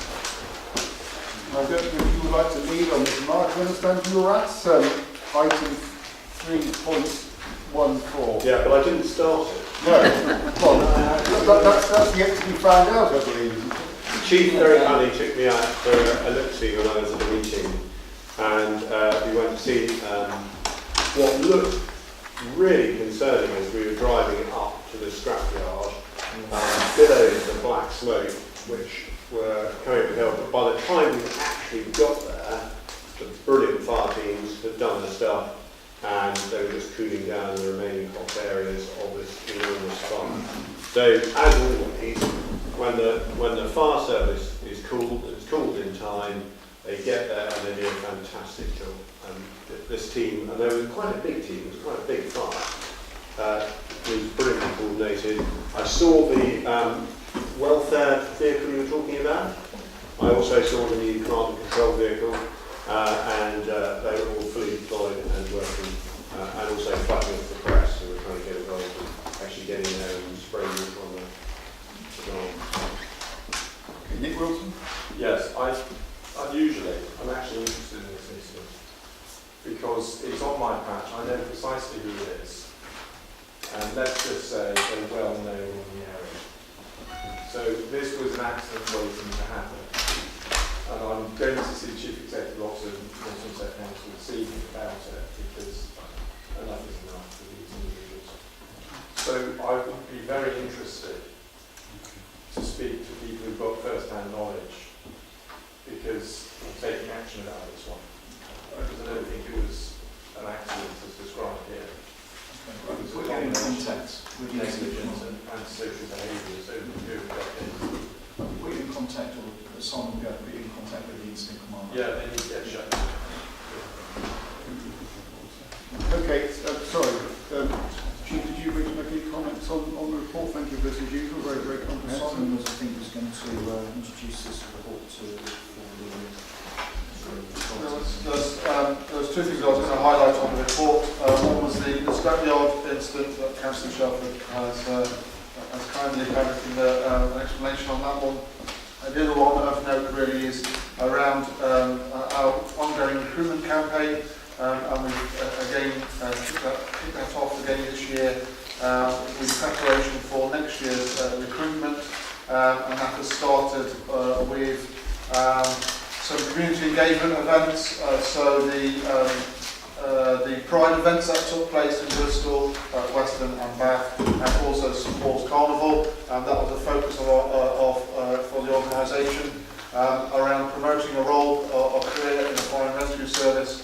And also we took the opportunity to continue that theme with the recent Emergency Services Day at Portishead HQ, where we had a number of schools and invited a number of schools to come and talk to us around the career of fire service, meant to have a look at what we do, but also experience some of the equipment and things like that. So that continues for the foreseeable few weeks. And into the selection process into the new year as well, in preparation for a recruit school, a new entrance around about early spring of next year is what we are planning. So they were the two bits that I wanted to highlight to you on the report, unless members have got any other questions for us. So Tony Davis. Thank you, Chair. Could I just say thank you for the entertainment the other night. Fortunately, no lives were any risk. But there was a nice fire down in one of my neighbours' houses down, and all the neighbours came out and they had a very entertaining evening watching the fire the day before. And I have to say it was quite interesting to watch, what we hear about actually done, sort of live, so to speak.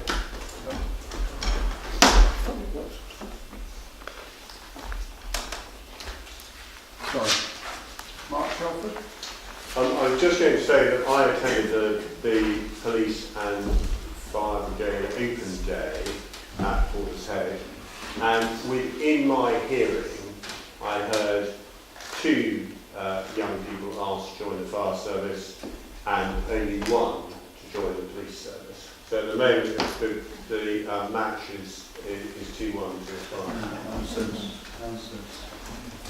Bob Garner? Thank you. It seems to me that many scrapyards and farms accumulate a large quantity of flammable or inflammable material. Do our staff go around to scrapyards saying, get rid of this great big pile of recyclable material and get it down to a sensible height? And do we say to farmers, don't store 120 tonnes of straw in one place? It's silly. Unless you've got secure protection, stop people wandering along and throwing a cigarette end into 120 tonnes of straw. Well, I think before we ask the professional firefighters, the person sat to your left may want to comment on your second point. Yeah, I would say that farmers have to store it where they have to store it. They're only allowed in planning to certain environments. So they pack them up and they store better. They store better if it's packed up. I mean, the barn next to me caught fire over the weekend, and because it was an asbestos roof and because it was backing onto my property, we had quite a variety of crews there. When I left this morning, they were still there, which was sort of 36 hours later. But it's too late. It's happened. But that's all you can do. The farmers have to store it somewhere, and unfortunately it was close to the road, and somebody, by appearances, decided to set fire to it, and put my property and my animals at risk because of it. So it's the people that start the fires that need to challenge, not the farmers, which, because they have to store it somewhere. I believe normal fire policy is to let it burn out, but with my neighbours, because I was there, because my property was there, they couldn't just let it burn out. They had to do something a little bit more proactive, but with asbestos related as well, they couldn't just let it. So there are lots of issues involved in some of these fires, which I know. Do you want to make any comments from a professional? Yeah, of course, and certainly our technical fire safety teams do work with scrapyards about the best way, and of course local authorities have an added interest with regards to scrapyards. And then we do the same with our, in terms of the rural nature of farms, etc. Provide guidance and advice specifically for farmers. But of course, with their with hay in particular and feed stuff, that's why sometimes we will let things burn out, because once it's got smoke on it, the animals will not be interested in it, and then you have to have a really good balance between the environmental damage and actually it will be useful to get rid of this fuel effectively. So we do work with farmers, we certainly work with local authorities in terms of scrapyards, and we, in terms of farmers, we'll always provide advice and regulations. Chris Jackson? Yeah, I'd just like to thank our staff. Amazing thing they did on Sunday. We had a group of firefighters run the half marathon in that rain in full fire kit and BAs. So I think it ought to go, and that was for charity. I didn't know where to raise it, but I thought I'll raise it here. I think a big thanks should go out from us for that, because I've ran a few half marathons, but not in full fire kit. So I think they did an excellent job. Thank you. Sorry, can I just, did you say breathing apparatus? They were wearing breathing apparatus? They had the sets on, they didn't have the mask. Okay. You wouldn't get far, a set wouldn't last you out. I just wanted to know who was looking after the health and safety. So this report is for noting. I would have to note it. Yeah. Now on to item 17, Councillor Wilton. Right, I'll be as brief as I can, but we have the numbers in the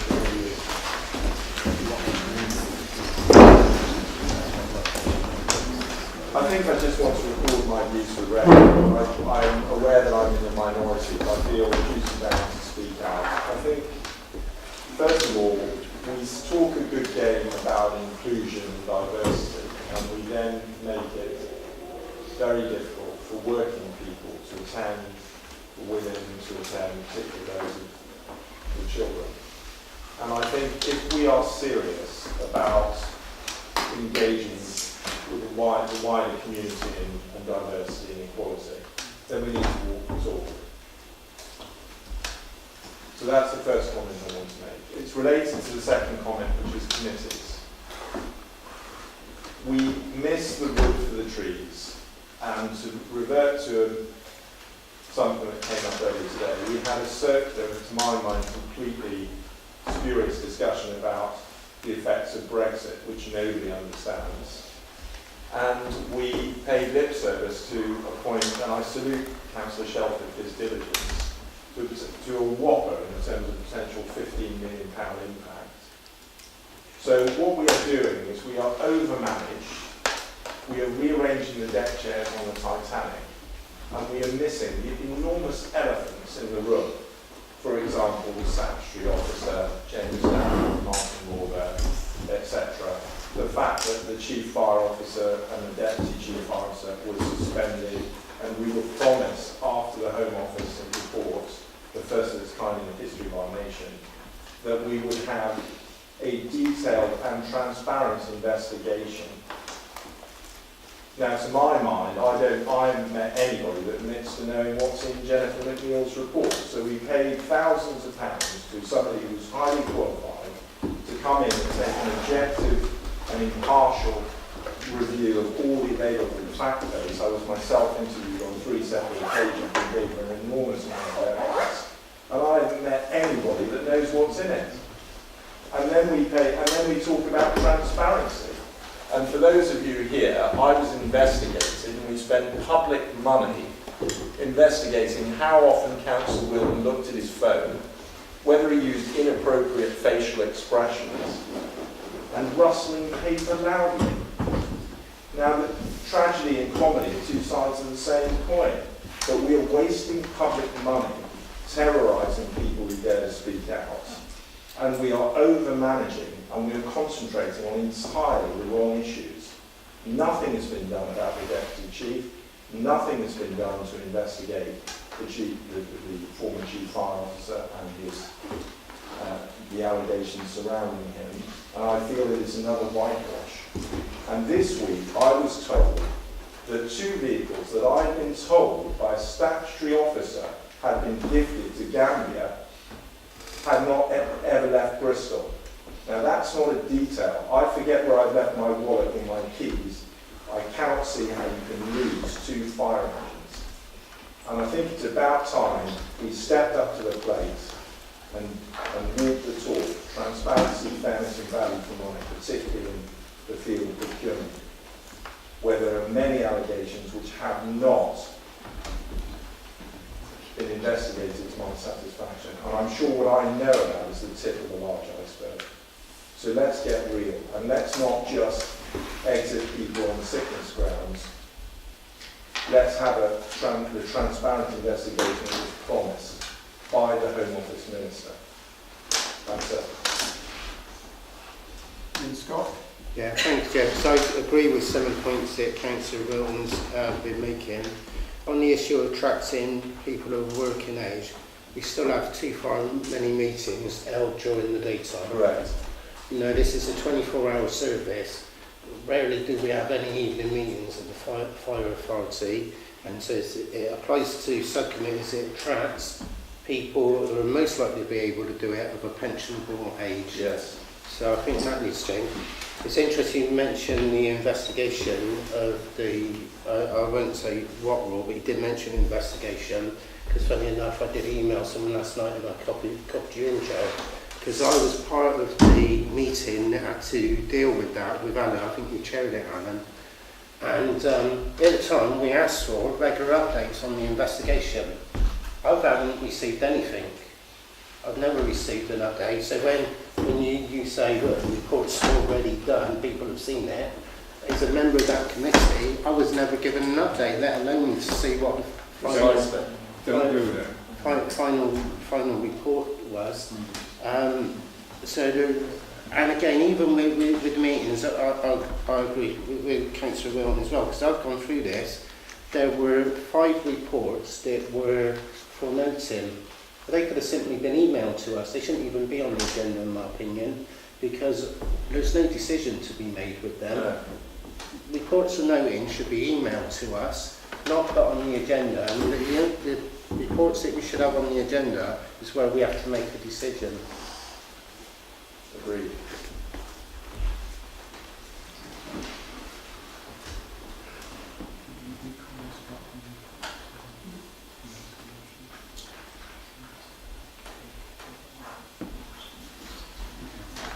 Certainly in terms of some of the points about investigation, my understanding is that the conversation I had last week with a potential witness is that the investigations are still ongoing and there are no reports yet completed.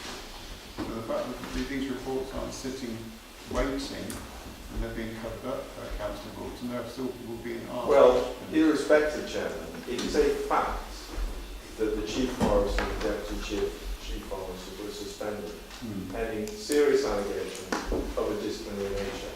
And it is also a fact that she's still on full pay, as far as I'm aware. And we have done nothing to address that problem more than a year after. Well, perhaps, Councillor, I mean, we have to be very careful what we say. Yeah. Anyway, you want to make a very general comment. The points that Councillor Wilton makes aren't factually true. He might not understand why they're not factually true, but they are not factually true. And I shan't go beyond that. Well, you don't need to go beyond that, but then I'm going to respond, because I am not just eye candy. I'm an elected official on a statutory body with statutory responsibilities, and I demand and insist, and I sit on the employment committee, and I am told I may not know what it is in those reports. Chair, could you ask him to lower his voice a little bit? He's in my ear. Very good. I'll let you know.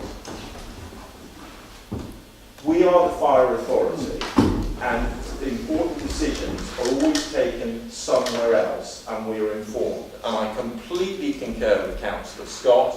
We are asked to approve the rearranging of the deck chairs on the Titanic. Meanwhile, the real business is being undertaken somewhere else. So it is anything but transparent, it is distraction, and we need to focus on the issues that matter. The most important decision that has been taken, in my view, since I arrived, was the appointment of a new Chief Forester.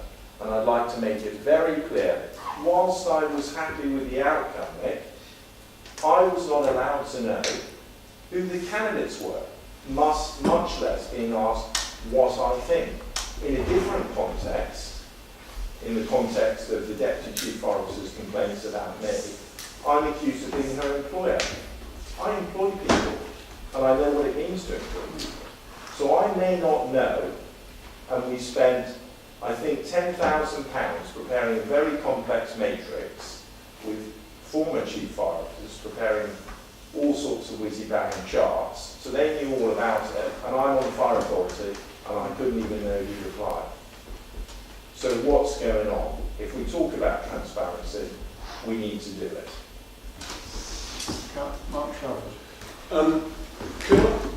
Approaching this in a slightly different way, I think both councillors have made very important points about the investigation. Can we just be very clear?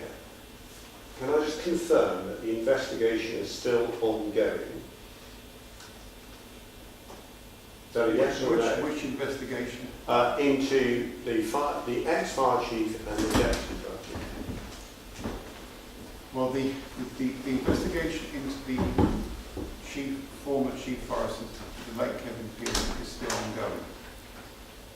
As Councillor Hale has alluded, the second one is being dealt with in the auspices of the employment committee panel. I'm on the employment committee. So that has been completed, that investigation. Chairman, we are in an awkward position here. We are discussing individuals' situations, and at the same time we are preparing a YouTube video for publication to the general public, and that isn't right. Whatever we think about the people involved, they are permitted their dignity and their confidentiality. And so, rightly or wrongly, here isn't the place to be talking about individuals' situations. Well, I'm afraid you are. I'm afraid you are, Nick. And so it's not appropriate to do it here. No, I don't accept that. It's in the public domain, and it was reported on Points West at the time that the chief fire officer and the deputy chief fire officer had been suspended. This is a public authority, and the public have a right to know how their money is being spent. And we have a duty of care to ensure transparency, fairness, and value for money to the taxpayer. We're not talking about personal. We're not talking about personal remarks. We're talking about confidentiality being misused to protect the flagrant wastage of public money. 15 months on, we've done nothing to resolve this issue. I'm sorry, but these are the facts. Actually, that's not what we know. We don't know that. No. That's the point. Yeah. And all I was asking, and I think you were asking, is for an update on the progress. We don't need to know the details. We just need to know, is it ongoing or hasn't been concluded? And therefore, if it's being concluded, how will that be then promulgated? Matters are ongoing. I stand corrected, but nonetheless, I want to make a point, Councillor Hale, because I am on the Employment Committee as well as being on the Fire Authority. And if I don't know what's going on, then who does? Because if we are a public authority and the decision has always been taken somewhere else. Well, I thought I was on the authority, and I've got a letter telling me I'm on the Employment Committee. I think we just, I completely support Alan Hale's comment here. We are going into very dangerous ground here. It's an Employment Committee panel that is dealing with this, not necessarily the Employment Committee as such. With the suspension of those officers, sadly one has since passed away, was a neutral act, and it must be very, very clear that was a neutral act. It does not imply anything more than a suspension from duty. It wasn't designed any other way. To imply that it does, I think is completely wrong. What I said. I do also think we do owe a duty of care to members of our staff as the employers of them to follow the laws of this country in terms of employment law and confidentiality related to that. And to have debates of the nature which you think you want us to have here, Councillor, is somewhat problematic in the extreme. We have to protect our members of staff. It's our duty to protect our members of staff. And until anything substantive has been agreed, it's very unfair to try them in some sort of public place when we... Chairman, if I could come in, I understand you have called me. There would have been a simple way around this, because it's the last item on the agenda. We could have simply went into private session now. You could do that, Chair. We could exclude the public if we believe it's an item of contention. My point is, though, and because I've got some sympathy for that point of view, we should be in private session. But I have to say, I've waited 12 months for what I asked for, fortnightly updates, so I would have had 48 now. In reality, I've been told absolutely nothing. So can someone explain to me, if it's so private, why can't I even be told about it? Exactly. Chairman, I think you make the very salient point. It is being dealt with by a employment panel rather than the employment committee. No, I was part of the decision at that time. Well, no one's told me it's changed. Well, then the update is that nothing has changed. Well, so as part of that panel, we should have got the report back. So I'm part of that panel. I've never had that report. So what you're effectively telling me, they've put other people on it. Correct. If I come in with that, you subbed for me on that day because I was on holiday.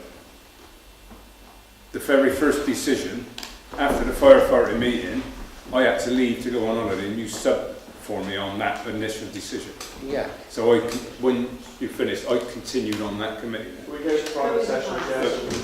Well, I've got to leave anyway. I'm reluctant to do that because I do not know what in private session or public session we are going to be able to discuss discussed. There are certain members here who will need to be interviewed as part of these ongoing processes, and certain members who are conflicted in terms of their role with the whole process. So I think it's extremely difficult to go into private session here now to have a discussion, because it gives the impression we can tell you something more than we are telling you already. Well, the facts are that we have not dealt in a transparent manner And you have to excuse me. with issues of great importance, and we spent another morning talking about things which, for my money, are not very important. And it undermines the effectiveness of this body of people. We don't need more committees.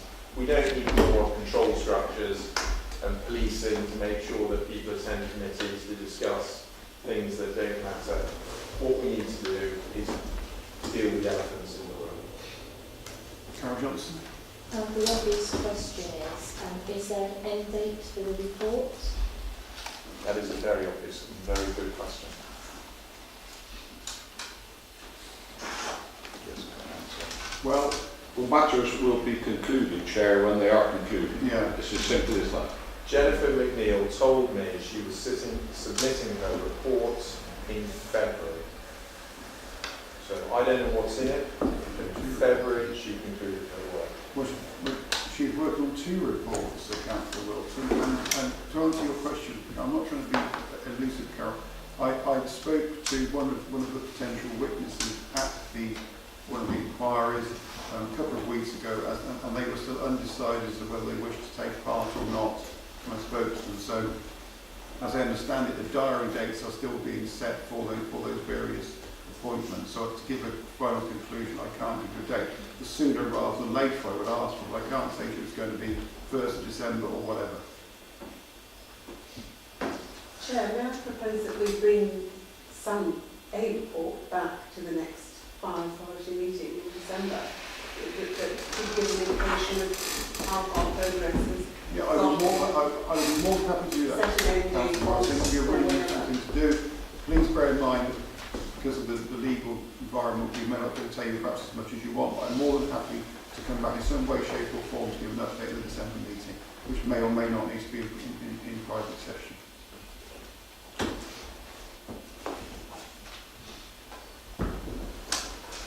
Okay, so in terms of the points originally raised by Councillor Wilton in terms of encouraging a more diverse body to be the fire authority, I guess the slightly larger problem is the fact that we are sent by the 4 authorities in the first place, so the body that send us are not sufficiently diverse to send us who we want in the first place, I'm guessing. So perhaps it's a slightly larger question just for the fire authority, but I do see the point that you've raised and Councillor Scott has raised in terms of the time of meetings.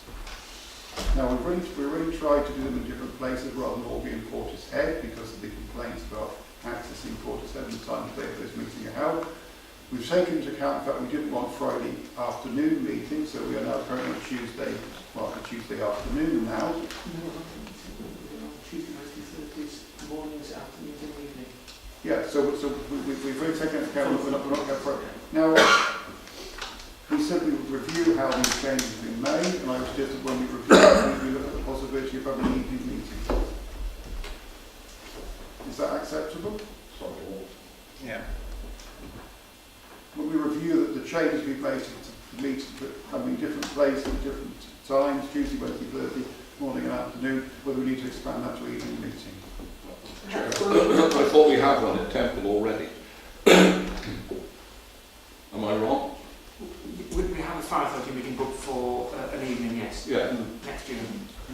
One of the questions I would ask is, certainly, unless I'm missing a scrutiny panel as to where we meet in relation to time of day in Baines, they all happen during the day. Am I wrong? Yes, no, you're right. All the committee meetings are continuing to meet on a Thursday or a Friday. No. Baines. Are Baines scrutiny? Oh no, some of those are in the evening, or starting in the late afternoon. Well, yeah, okay, so... Later afternoon. Yeah, 4 o'clock. Yeah, so they're not totally in the evening, but then some do work during the day, don't they? Some do. Yeah. There's a mixture. So I mean, I don't know what the other authorities do. Lee and Scott indicated you wish to speak. Yeah, because you're quite right. Local authorities, I think Wiltshire may have moved more to evening meetings. And that's because they're already packed to pensioners. So when it comes up what time should we meet, the pensioners are happy to meet during the day.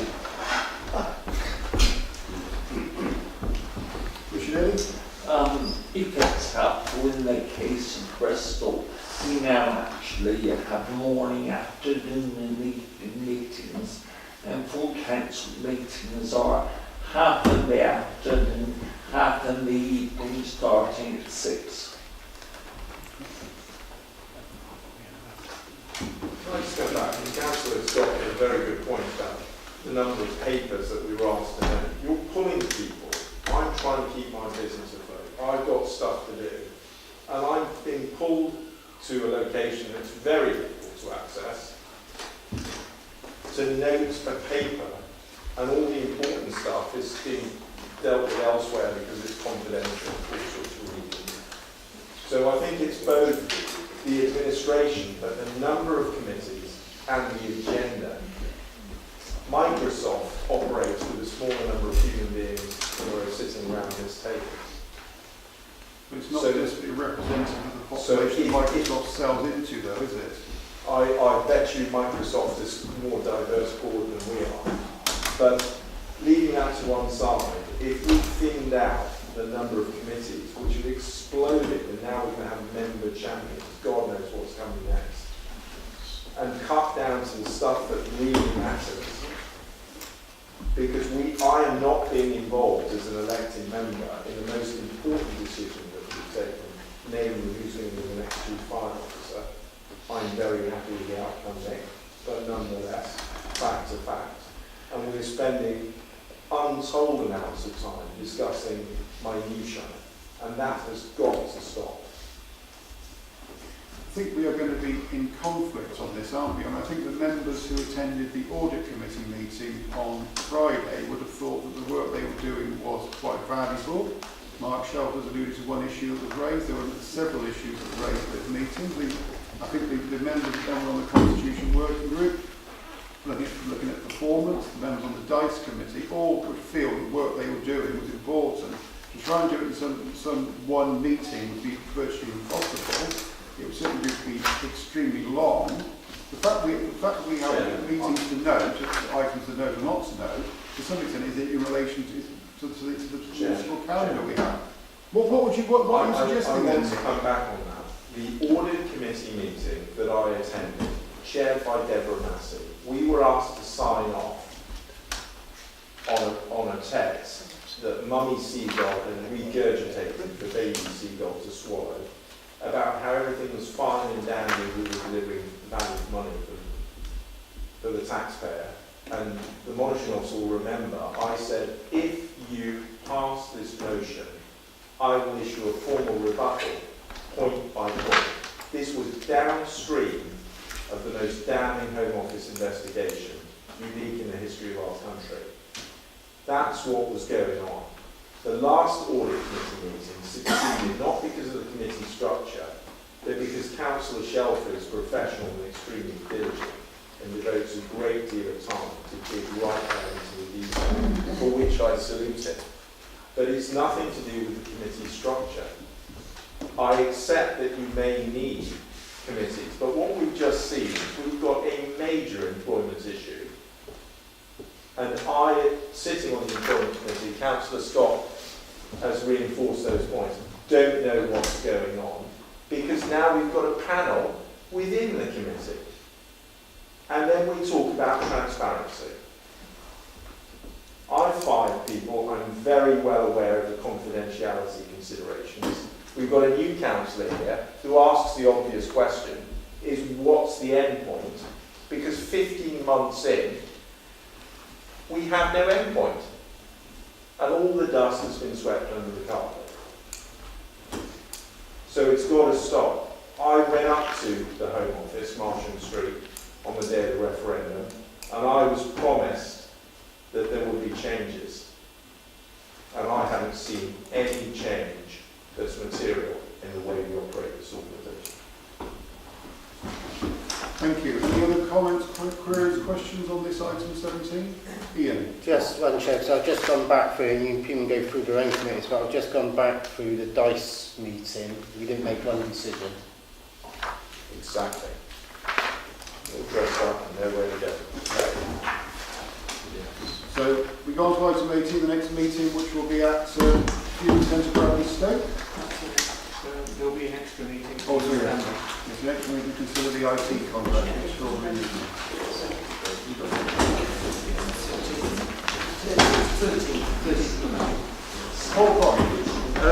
On the computer we've got that meeting down as 9:30 and then in the agenda it says 2:30. I was just confirming which one it was.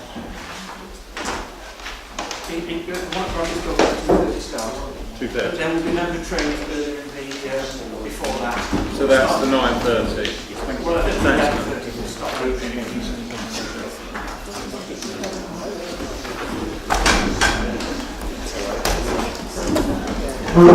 start.